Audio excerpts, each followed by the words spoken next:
So generally my gist is this.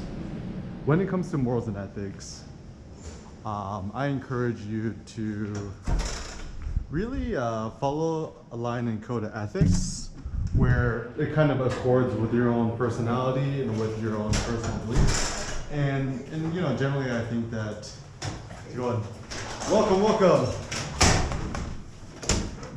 And yeah, I think it's the duty of the strong to help the weak. So who's to define what is strong, what's weak? Certainly it's subjective and it's up to you. But I know in my life, like, you know, my mom, pretty much like broke single mom, working 3 part-time jobs in order to just make ends meet. And the biggest problem was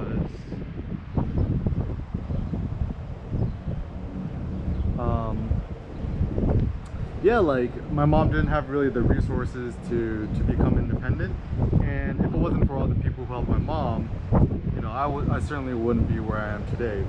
So I feel like it just personally my impetus to become strong for the sake of others, and the duty of my life is to be maximally strong and powerful in Apex so I could give back